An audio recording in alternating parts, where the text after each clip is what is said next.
Assalamualaikum and very good morning to my beloved lecturer and friends. First of all, I would like to thank our beloved lecturer, Puan Rohaizat binti Jubri, for giving us a guide to complete the assessments. So before we start, I would like to introduce myself and my team members. So starting from me, my name is Alif Amira Adli bin Hisham. My metric number is 01DK821F1094. And we have Muhammad Nasrul bin Muhammad Khairi. His metric number is 01DK821F1073. And for the second one, we have Muhammad Azri bin Ma'azmi. His metric number is 01DK821F1083. And for the last one, we have Shobrau Anak Lelaki Viswarau.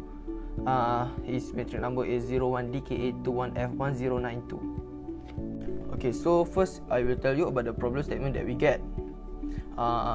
So Malaysia has imposed a movement control order effective from 18 March 2020 to 28 April 2020 as a measure to curb the spread of COVID-19. During the first and second phase of MCO applies to building projects except for critical works, which are defined as those which can cause harm or damage to workers, public or environment if they are put to a stop. Kindly justify the action that should be taken by the contractor in the construction industry on how to manage the problem arising from the COVID-19 MCO by referring to appropriate clauses in the standard form of contract PWD Form 203 Ref 1/2010. There will be 4 tasks to be carried out. So for the first task, I will pass to Muhammad Nasrul bin Muhammad Khairi. Okay, Assalamualaikum warahmatullahi wabarakatuh. My name is Muhammad Nasrul bin Muhammad Khairi. My metric number is 01DK821F1073. Okay, next I will explain about the basic knowledge of issue on building project and use the knowledge to recognize and respond to the selected situation related to building project affected by stop worker order. Okay, first, the contractor should immediately stop the woman to perform construction under the order of SO, supervision officer, appointed by government under clause 50.1 and 52 of PWD Form 203. Okay, next, the payment upon suspicion on national interest is bearable by government only, including value of work done until the termination, material pre-order, and to receive during the period of termination, according to clause 51.4. Okay, next, the contractor can continue such work which are not under obligation of the termination. Then, the contractor can resume the work by calling the workman once allowed by the SO. And next, the contractor is not liable to any loss during the termination, and this loss is accounted by government to the parties according to clause 54.2. And lastly, the contractor has the right to cancel the contract with the government if it fails to remedy any of its default in the specific period due to which the work is affected adversely according to clause 54.0. Okay, and the last is about to summarize it. First, the contractor should stop the work restricted by government for the safety of women. Second, the contractor should continue the work which are not obligated under termination. Third is contractor should prepare as a detailed cost estimate report on the value of asset and time lost during termination period and send it to supervision officer, thereby receiving the sum by government. And the fourth, the contractor can cancel the contract under any major adverse effect on work due to default of government according to clauses of the contract. And the last one, resume the work after orders of supervision officer. Okay, that's all from me. Thank you. Bismillahirrahmanirrahim. Assalamualaikum. My name is Muhammad Azri bin Azmi and my message number is 01DK21F1083.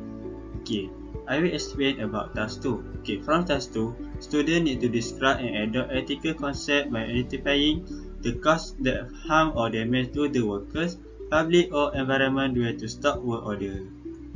Okay, according to the Ministry of Work on 18 March 2020 and Work April 2020, only construction work that fall within the definition of critical works may continue during the MCO period.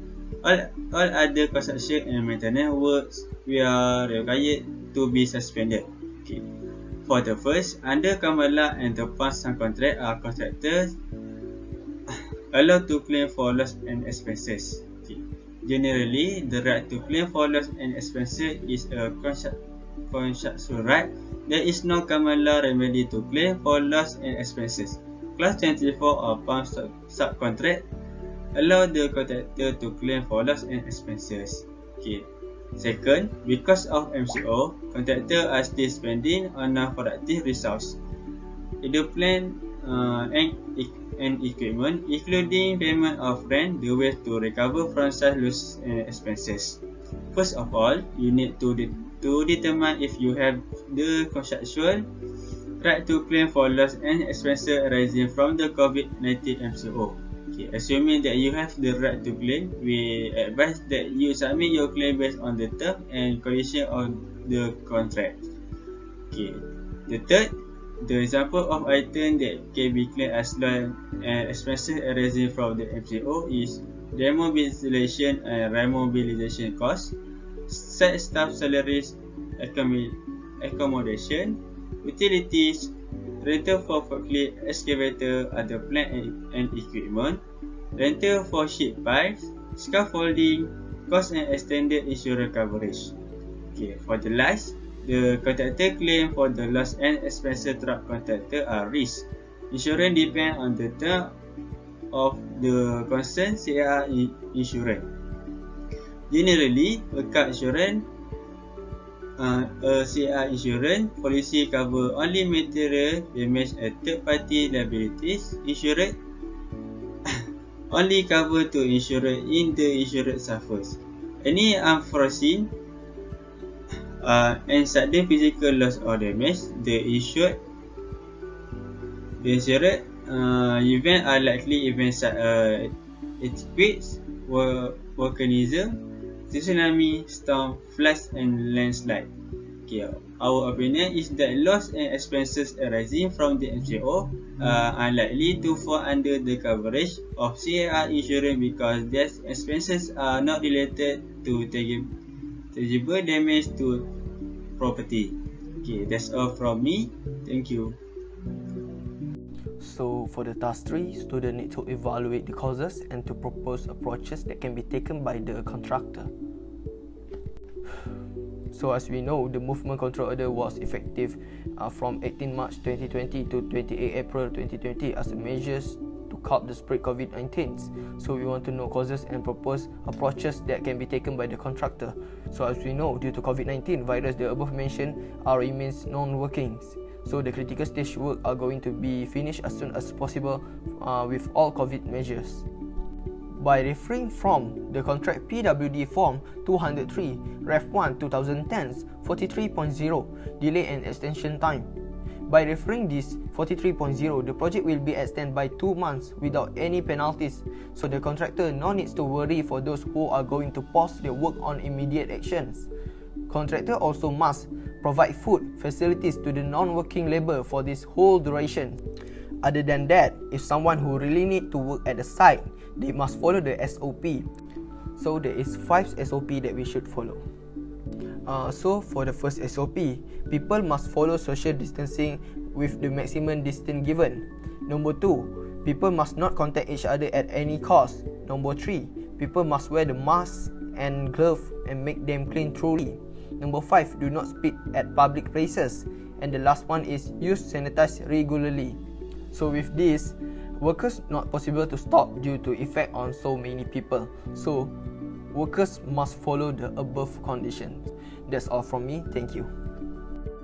Good morning, Miss. I'm Shoban Rasan of Viswarao. Matrix number 01 TKA21 F1092, and I'm from TKA2C. And today I'm gonna explain to you about my task, which is to justify the appropriate or relevant clauses in standard form of contract based on the proposed approaches or action taken. Everyone is aware that is unprecedented, and hence the COVID-19 MCO amounts to frustration of contractors and subcontractors. Following are some of the practical steps to be taken by contractor and subcontractor during and after the MCO. First, all construction and maintenance works are to be stopped during the MCO period except for critical works. Critical works are as any work that if it is not continued, it will result in danger or cause harm to workers or the public or the environment. Here are some examples of critical works given by the Ministry of Works. First, slope repair. Second, pothole patching. Third, traffic management control. Okay. Other examples of critical works set out by the Ministry of Works are scheduled inspection of lifts, travelators, elevators, or other critical mechanical and electrical equipment. Second, repair of aforementioned things. Third, maintenance work at critical service premises, facility upgrades at critical service premises. That is traffic light repair, construction of Bailey bridges at the location where bridges have collapsed, tunneling works, emergency works incorporated into contracts, maintenance, cleaning and drying of stagnant water, spraying insecticide on construction sites to avoid breeding of mosquitoes and other pests, and finally other works which is not completed will cause harm. All of these things need to be settled during MCO to avoid major costs for workers, public and environments. Starting from 29 March 2020, application for exception under M and I will be allowed. Application for exemption are: Step 1. Get recommendation by project superintendents, project directors for government projects, resident engineer, principal submitting person for private project. Step 2. Make applications to those empowered to grant such exemption based on their respective jurisdiction. As example, Director General of Works, Director General of Malaysian Highway Authority, Director General of Department of Irrigation and Drainage, local authorities, state authorities, or the Department of Occupational Safety and Health can grant such exemptions. Other than that, architects to notify contractors on the need to comply strictly to the MCO. Okay. Reference to the clause 4.1 PAM 2006. The contractor shall comply with and submit all notices required by any laws, regulations, bylaws, terms and conditions of any appropriate authority and service provider in respect of execution of the works and all temporary works. Other than that, contractor to take all necessary measures to maintain and secure the site premises and the in-progress works on sites. Next, architects to ensure that the construction site complies with the MCO and applicable building authorities regulation. Reference to clause 23.8 PAM 2006 read together with article 7 PAM 2006 which deals with force majeure. Okay, you might be questioning about what is force majeure. Force majeure clauses are clauses generally intended to include risk beyond the reasonable contract of a party. In essence, it frees both parties from liability or obligation when an event such as war, riot, or act of God such as earthquake takes place. No legal definition or creature of contract. In order to rely on force majeure, there must be a force majeure clause in your contract. As an example, clause 23, contractor may apply for EOT if he thinks that works will be delayed beyond the completion date due to any of the relevant events in clause 23.8. Clause 23.8 listed 24 relevant events which is related with clause 23.8a, clause 23.8b, clause 28c, COS 23.8W. Similar provisions in both the 2006 and 2008 forms. In clause 23.8a PAM, it means that force majeure, that any circumstances beyond the control of the contractor causes by terrorist acts, environmental or regulatory action, epidemics or natural disasters. If that things happens, contractor may apply for EOT. Okay, to apply EOT, the contractor need to give a written notice to the architect about the intention to claim for EOT within 28 days from the commencement of the MCO. This is a condition precedent. After that, submit final claim for EOT within 28 days after the cause of delay, supported with all particulars for the architect to assess. If the contractor fails to submit such particulars, deem that the MCO will not delay the completion of works. Okay, it's not an automatic entitlement, and failure to adhere to the notice requirement is fatal. Okay, in clause 23.8p, it shows that compliance with any changes to any law, regulations, bylaw or terms or conditions of any appropriate authority and service provider. At clause 23.8w, it shows that suspension of the whole or part of the works by order of an appropriate authority, provided the same is not due to any negligence, omissions, default and or breach of contracts by the contractor or nominated subcontractors. If the construction contract is silent, the general position is that contractor will bear any risk. It depends on the terms and of the contract, loss and expenses can be claimed. If you are entitled to claim for EOT, it doesn't mean that you are automatically entitled to claim for loss and expenses. The issue of time and cost are separate, governed by separate contractual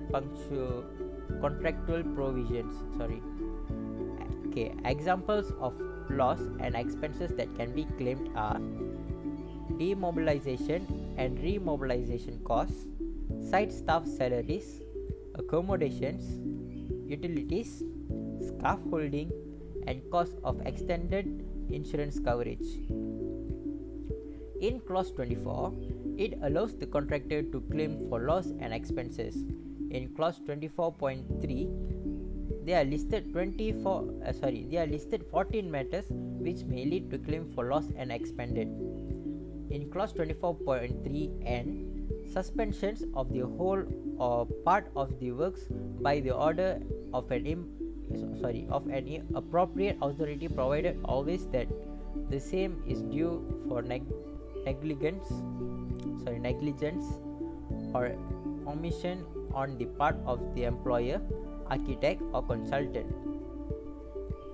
COVID-19 MCO is not due to negligence or omissions on the part of the employer, architect or consultant. Well, that's all from us. Thank you.